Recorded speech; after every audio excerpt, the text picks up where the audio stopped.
আমাদের স্কুলে নাচের প্রতিযোগিতার জন্য জোড়া বানাতেছিল। যখন আমি ওজন মাপলাম আমার ওজন বেশি ছিল, এই জন্য আমাদের জোড়া হতো না। এই জন্য আমি ওইখান থেকে চলে যাই। আরে বুট কি করিলা, তুই কই যাইতেছিস? তখন আমি শান্তাকে ফালাই দিলাম। আরে ওর ব্যাগ থেকে এটা কি পেলাম? ওর ব্যাগের ভিতরে দি লাভ লেটার। হয়তো রাকিবকে লাভ লেটার লেখছে। লাভ লেটার রেখে আছে যে, রাকিব আমি তোমাকে ভালোবাসি আর তোমার সাথে আমি সারা জীবন থাকতে চাই।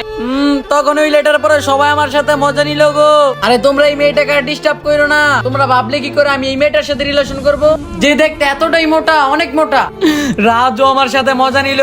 তারপর আমি অনেক কষ্ট পেয়ে বাসার দিকে চলে যাই। তারপর আমি দেখলাম আমার মা আমার জন্য একটি কেক রাখলো, যেটা দেখে আমি অনেক খুশি হয়ে গেলাম।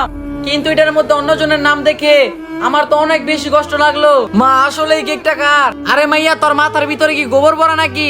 আমি তোরে বলি নাই কেক তোর ডেলিভারি করতে হবে? তখন ওইখানে আমার সৎ বোন আইসা পড়ে। আসলে এটা আমার আসল মা না, এটা আমার সৎ মা। আরে শান্তা, তুই এখানে কি করো? তাড়াতাড়ি যা, ঠিক মতো ডেলিভারি দিয়ে আসবি।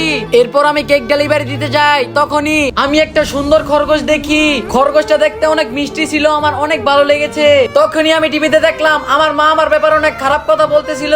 এইটা আমার আসল মাইয়া আর শান্ত আমার ঘরের কাজের মেয়ে। তখন আমি অনেক কষ্টে কাঁদতে থাকি। তখন আমার সামনে একটি গাড়ি আসে আর আমি হসপিটালে। যখন আমি চোখ খুলি, সামনেই দেখি আমার সৎ বোন। পরবর্তীতে মোটামুটির সাথে কি হয় দেখতে চ্যানেলটি সাবস্ক্রাইব আর একটা লাভ কমেন্ট।